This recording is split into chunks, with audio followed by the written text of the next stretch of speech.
Oke pemirsa, kembali lagi di Hidup Sehat bersama Dr. Ekles. Nah, ada satu penyakit yang namanya stroke. Mungkin pemirsa sudah mengenalinya, tapi terasa sangat mengerikan mungkin ya. Nah, jangan khawatir, di segmen kali ini kita akan membahas mengenali apa sih penyakit stroke ini dan bagaimana cara menanggulanginya. Nah, saya tidak sendiri, saya bersama dengan Dr. Indah Citra, spesialis saraf. Apa kabar dokter? Alhamdulillah sehat. Alhamdulillah sehat ya. Dokter, kita berbicara mengenai penyakit stroke. Ini mungkin sangat apa ya, dalam tanda kutip mengerikan bagi orang ya kalau mendengarnya, dan mungkin sudah menjadi umum ya. Iya, betul. Nah, apa sih stroke itu dokter sebenarnya? Ya, stroke itu sebenarnya suatu penyakit yang disebabkan aliran darah mendadak terhenti atau terhambat ke otak ya. Jadi sehingga menyebabkan serangkaian gejala, sifatnya mendadak dan resiko kecacatan dan kematiannya cukup tinggi. Cukup tinggi ya. Ya. Dan itu yang terasa sangat mengerikan bagi pemirsa. Betul.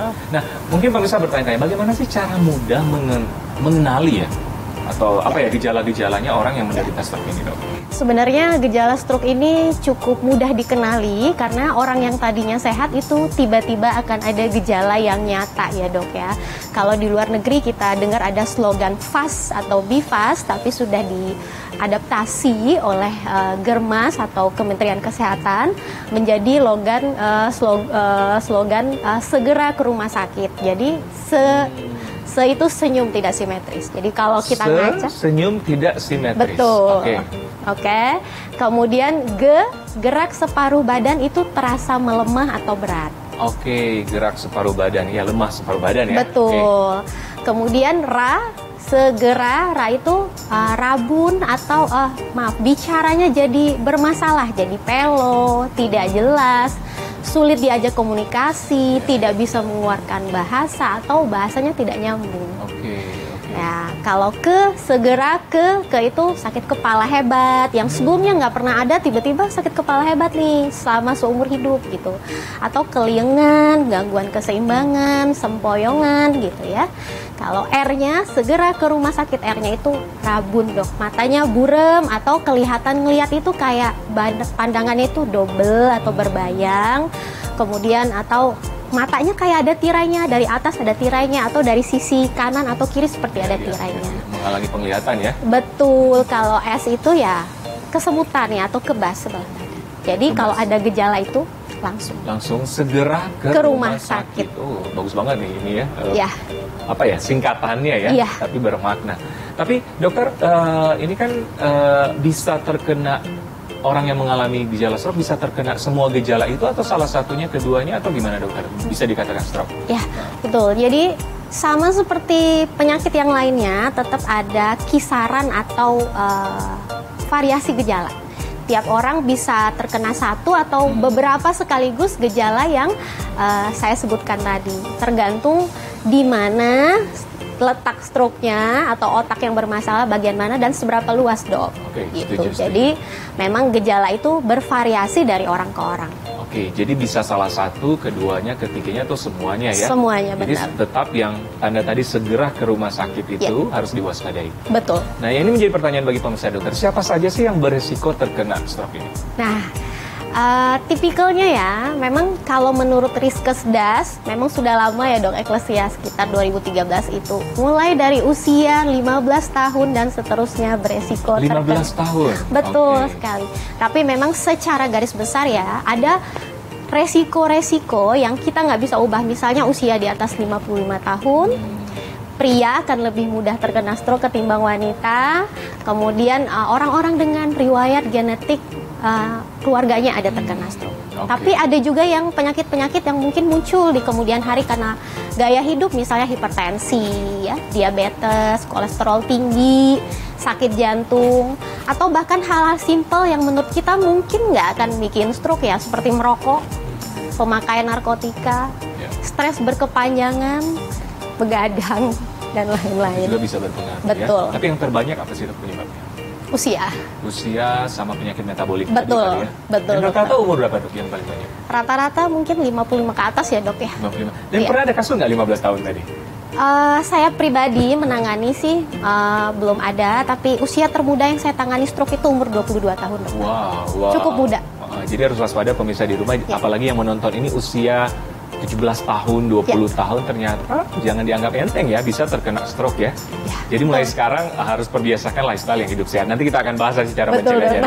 Nah, ini juga menjadi pertanyaan dokter. Apakah penderita stroke ini mengalami gangguan fungsi kognitif nggak? Ya, nah fungsi kognitif ini bahasa simpelnya itu bahwa otak itu adalah fungsi berpikir yang kompleks pada manusia. Jadi kita bisa ngomong, kita bisa berhitung, kita bisa ngambil keputusan, merencanakan sesuatu, bernalar, mengingat, itu semuanya namanya fungsi kognitif. Dan memang salah satu gejala stroke yang paling sering itu adalah menurunnya fungsi berpikir ya dok ya.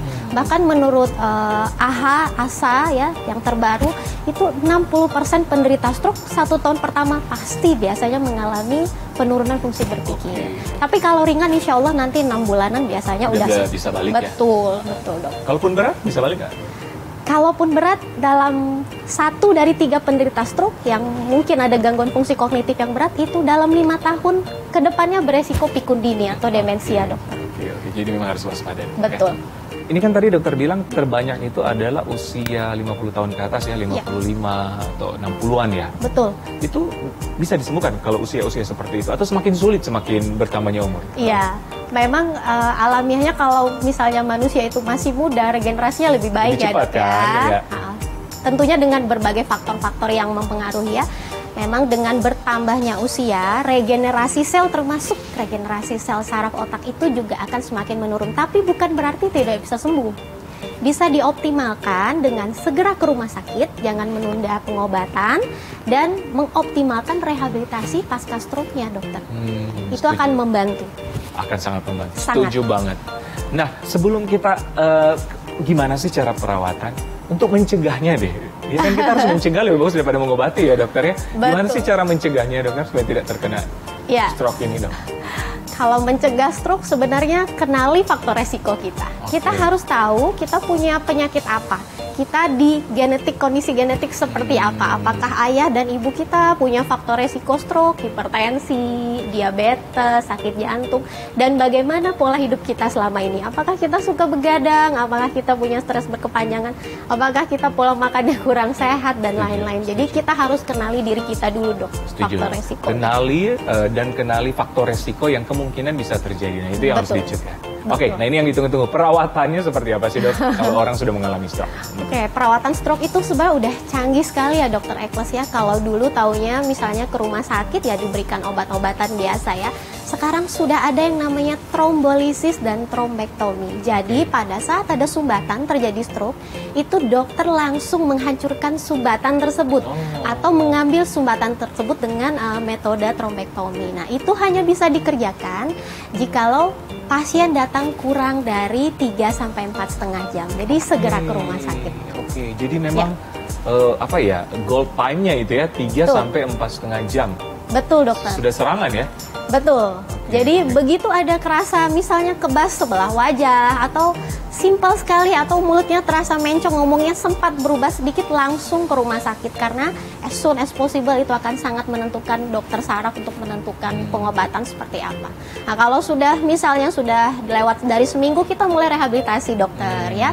Misalnya ada gangguan bicara kita ajarkan lagi untuk bicara. Kalau misalnya ada gangguan berjalan kita latih kembali. Kalau misalnya ada gangguan kesulitan motorik halus, kita occupational therapy ya. Jadi disesuaikan dengan gejala pasiennya masing-masing. Oke, dan pastinya bisa disembuhkan. Betul. Ya, tergantung secepatnya kita bawa ke rumah sakit dan tergantung grade-nya ya. Betul. Dan yang paling penting good news-nya adalah bisa disembuhkan. Yang penting kita teratur untuk terapinya ya dokter ya.